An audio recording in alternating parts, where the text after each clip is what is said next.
Hey, welcome. My name is Daniel, and this is Metal Sharpens Metal, the place where we analyze heavy music from a Christian worldview. Today, we are finally getting around to the band In Flames. This is going to be their iconic song, Take This Life. If you know the band, you're probably familiar with this song. It's one of their big standout singles. They've been a staple in the metal community, more than a staple, some would say, defining the genre in certain ways. I'm not sure I've watched the whole music video through. Hopefully we aren't confounded again, like with Trivium and Under Oath. I don't think we will be. It's a really good song, and I think you're going to enjoy it. So without further ado, let's go check it out.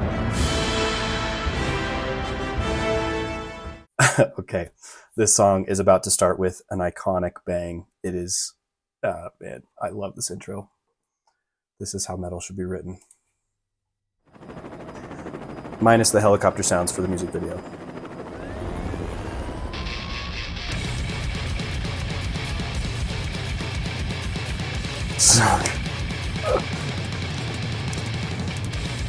That feels so weird, but it really works.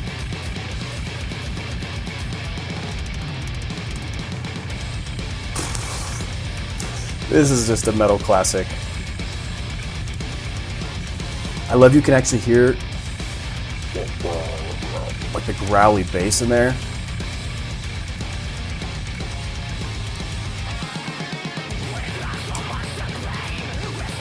Jeez.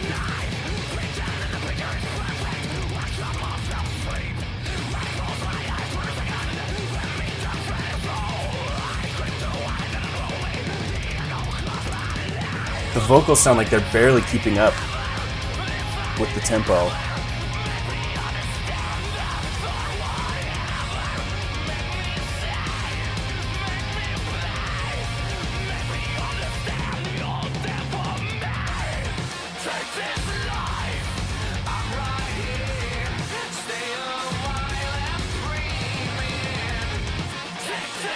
That is such a good lead line.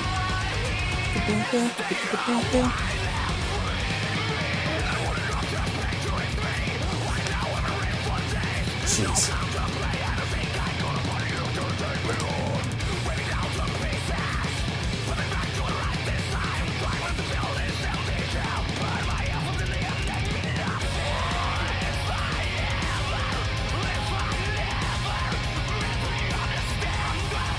Okay, so that girl was looking at herself.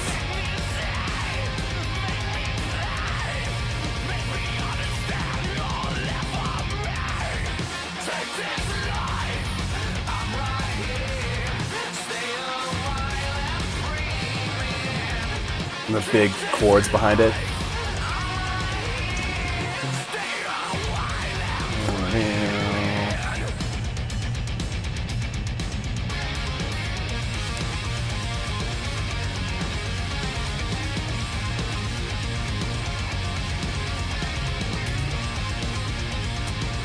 This is such a good bridge for them. I feel like they did this key change a lot too.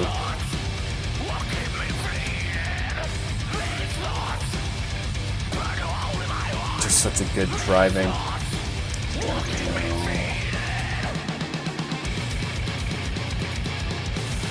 Gosh.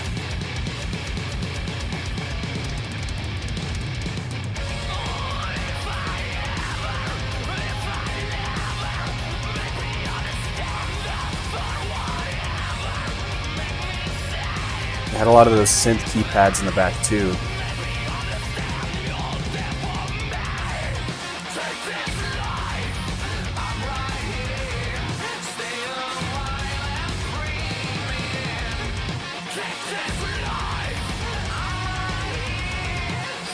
And his vocals are like right on the edge between singing and screaming. Oh, gosh. Ding, ding, ding, ding, ding, ding, ding, ding.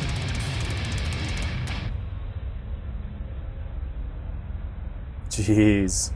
Gosh, that song is so good. I said this in the Trivium video too, where I just don't know how to analyze these songs objectively because they are so appealing to me, like almost just as much as the very first time I heard them. I think a lot of these really do hold up today. They have solid writing, solid parts. The lyrics go with the instruments very well, and the style of the music, the aggressive nature of the vocals, like all of that really works together to make a cohesive song. And so yeah, I mean, I can't do anything but conclude that this song is still a banger. Like there's just no getting around it. I said that intro was iconic. The way that the guitars were played, I don't know if I'm being technically accurate on the terms, but I think they were doing something called up picking.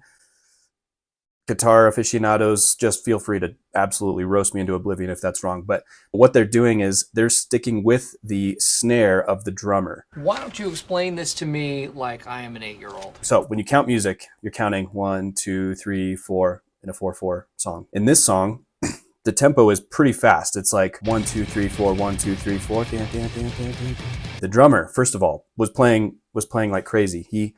His right hand was doing 2 hits for every count that I was saying.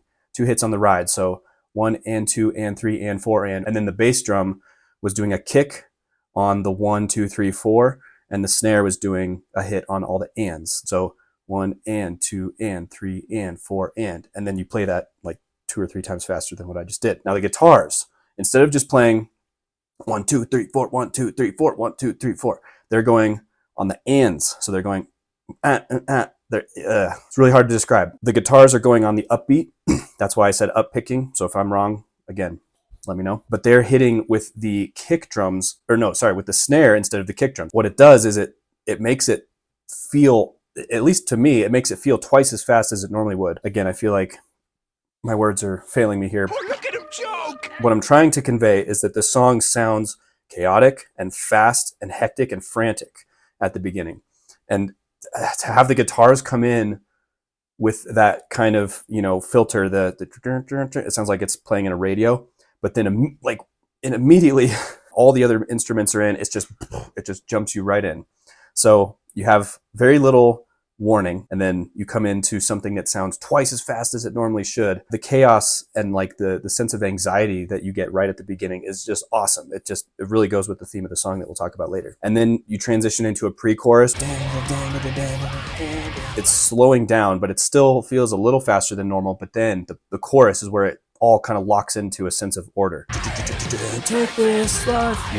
That's where it's like it becomes more of an anthem and something you can hold on to and lock into. So such great songwriting. I love that so much. So when these guys came up on the scene, they just started making metal music that started to change the world of metal forever, I think. Like I said, they were more than just a staple. They were like a beacon in the metal world. They have wildly varying songs and albums, especially when you go a couple albums before or after this one. Pretty dang different styles. And I will say, there is almost nothing funnier than watching people debate so fiercely about what the subgenre of metal this is supposed to be. Because to some people, trying to figure out the exact subgenre of a band is more important than like a religion to them. So anyway, these guys are melodic death metal, and I will stand by it. Okay, let's move on.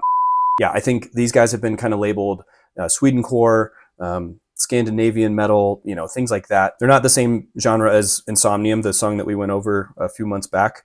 I get that, but I don't care what Reddit says. I just want a nice spot of metal. You know what I'm saying? You see what I'm saying? Is that too much to ask? I don't think it should be. So I had friends dump 2 or 3 of their albums on me all at once back when I was first learning about these guys. I'm pretty sure it was Reroute to Remain, Soundtrack to Your Escape, and this album, Come Clarity. I still remember, I would listen to them all on shuffle. They would be in random order, so all the songs would just go back and forth.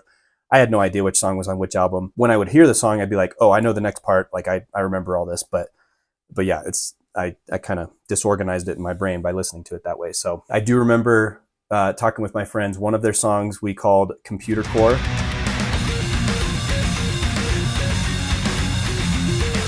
And then there was another one that I made my friends laugh with that I called Shakespeare Core, because I just couldn't hear anything except like folky, like medieval type sounds.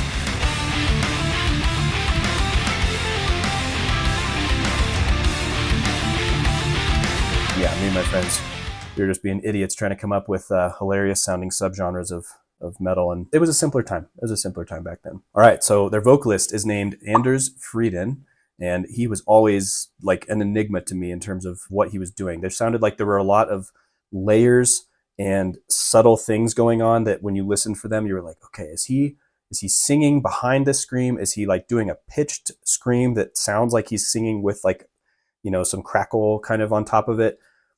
Is he just screaming and I'm just hearing like guitar melodies and I can't delineate which is which? It was very entertaining to listen to because it made you listen over and over and try to kind of figure out all these little things. Yeah, because of all this, Anders has kept me very interested over the years, and he makes In Flames definitional. I mean, there are other parts of the band that if you took out, you'd be like, But if you took him out, you'd be like, different, not the same band. So into the meanings of their songs, I listened to a couple interviews with Anders, and he talked about the concepts in his lyrics developing from a little bit more fantasy and fiction into a little bit more personal, real life stuff and application. And he even described it as a form of therapy to kind of dump all this onto a lyric sheet and then, hand it out into the world and like let it be off your chest that way. And we've seen a few songs about this where you get into personal inner monologues and inner dialogues and thoughts, wars with yourself. But I think that this song has some very particular, interesting ways of saying it. Now, I did hear Anders say in those interviews as well that he doesn't really like giving specific meanings of songs unless people try to pin him down. But he likes leaving it a little bit more open-ended, a little bit more obscure so that it can apply to a wider range of people and their situations. If you know, my preference is to know exactly kind of what the artist was thinking. I really think that helps me understand their mind more and just their art in general. I'm not fine. And no, I don't want to talk about it. But there's a little bit of intentional mystery here. That's fine, I think. So in light of that, I don't think I'll hit the nail exactly on the head with this lyrical interpretation, but I think there are some clues that start to form a cohesive narrative that we'll be able to see. So I think that cohesive whole is that Anders has struggled with depression, again, not knowing like which direction his life is going and even how much to value his life in some ways. But he's making this resolve in this song to treat his life as something special and to actually move forward with that as his motivating force. So it opens up with a super interesting piece of poetry. He said he liked to use metaphors and stuff, and I think he does a really good job with that. But he said, "It's not so much the pain, it's more the actual knife. Pretending the picture is perfect, I cut myself to sleep." This is just, it sounds very serious. And like if you're talking about like actual self-harm, that is not something to take lightly. But I think he's pointing at something a little bit more than just that, just like a physical act. He also tries to pretend that the picture is perfect for, people on the outside to see, but every night he still has to deal with the realities of that knife cutting him. And again, I think the knife is a metaphor, not for a physical act, but like things in his life that are real that he has to confront. And when he goes to sleep, when he closes his eyes for a second, he's met with a fragile soul. Like he doesn't have the strength inside to deal with his inner thoughts and fully, comprehend his life and deal with the reality of the knife that is coming for him. He says he screams to hide that he's lonely. So you're kind of using this show of volume and force to pretend that everything's okay, but the echoes are the only thing that call his name. I'm an idiot! You're an idiot! You're an idiot! Now, skipping past the pre-chorus and the chorus for just a second, we see that the rain is begging to hit him. And again, it says it hasn't rained for days. So like when I want the rain, when I need it for like life and sustenance, I don't have it. But then when it finally does rain, every raindrop is trying to, smash into me. And because of all of this, he's trying to better himself. It says that he's trying to break himself down into pieces, put me back, do it right this time. But he's still struggling to fill this empty shell with any substantial filling. I see through a hard exterior to a little jelly in the middle. So in the end, it makes him want to burn all his futile efforts, and it kind of is leading him towards nihilism here. And in the end, it means nothing, it says. So back to this epic chorus and the pre-chorus. There's a reference to me over and over. Make me understand, make me see, make me be. But then he says, I want to know that you're there for me. And now he's talking to someone in the chorus. Take this life. I'm right here. Now, I'm going to make a case that I don't think I is Anders necessarily, but it says, I'm right here, stay a while and breathe me in. So at first glance, you could look at this and think that it's a love song, I'm right here, I'm here for you, make me understand you're there for me, or maybe even a crying out to God for strength or something like that, but I don't think Anders was going for that. The breathe me in part actually sounded reminiscent of something in the Bible. It sounded like Anders was kind of offering himself up as a sacrifice to be consumed. Breathe me in, like use me for your oxygen. The book of Romans tells us to present our bodies as a living sacrifice to God, and it says that is our spiritual worship to him. In the Old Testament, when the Israelites would make offerings for sin and worship and thanksgiving and things like that to God, the aroma of the smoke of the burning animal or plant or whatever it was that was burning, the aroma of that smoke would go up into God's nose, and it would either be pleasing to him or displeasing to him, which is why I made that connection that you're offering up, take this life, and then you're being breathed in at the same time. I don't think Anders was going for that.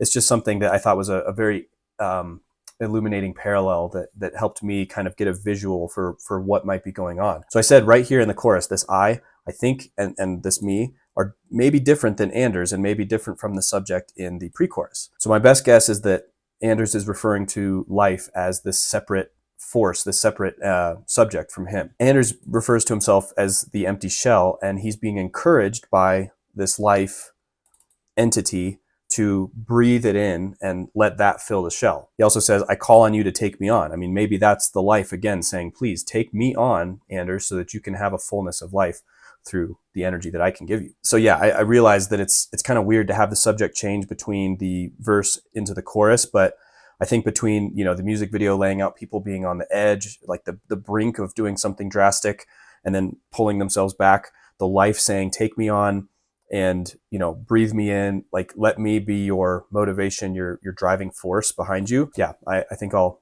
hang my hat there for now. So overall, it sounds very dark on its face. The style of the music, like the kind of dark nature of the melodies and the chord progressions and stuff. And obviously, screaming, intense vocals, things that are meant to be a little bit scary and shocking at first. But I think there could be a more positive meaning behind it. Take your life on, take up the mantle and go out and be a part of this world. Nobody else can take on that life and live it for you. So when I hear this as a Christian, it causes me to get amped up, especially with the form of energetic music. I mean, that's partly why it exists, but it causes me to get amped up and want to live life fully for the glory of God and to live for my purpose in him. And I think it's a noble thing to write about these positive ideals of taking on your responsibility and going out and living your life to the fullest. It's important to consider your life important and to consider it a blessing that you don't deserve. The problem is, without a Christian worldview, these become hollow concepts. And I think this explains why Anders felt like a shell that he couldn't fill with enough stuff, like he couldn't feel satisfied and fulfilled. Romans 1 talks about many problems that humanity faces with individuals and as a whole, because we were not giving thanks to God. In verse 21, it says, for although they knew God, they did not honor him as God or give thanks to him, but they became futile in their thinking and their foolish hearts were darkened. So it links a refusal to honor and thank God with the moral foolishness and internal emptiness that ensues. This is a very important point to consider because so many people think that we can all kind of have our own views. You can be agnostic or totally neutral towards God. Like, you don't have to really deal with him if you don't want to. Like, if you don't like ice cream, then why do you even need to pick a favorite flavor, right? But if he is the creator of our entire reality, if he did send his son into the world to die for sinners and to rise from the grave on the third day, if Jesus really does have all authority in heaven and on earth right now, then there's no possibility of being indifferent towards him and having zero issues arise in your life. I love the meaning of this song, and I don't think it can be made sense of without a Christian worldview, because without the foundation of God and his purpose and his glory and his plans, we can't assign any value or dignity to our lives, and we can't encourage people to take on their own lives without that. And I don't think that this is a twisting of his lyrics or meaning or anything. I think I'm taking his meaning and assigning it more value, and I'm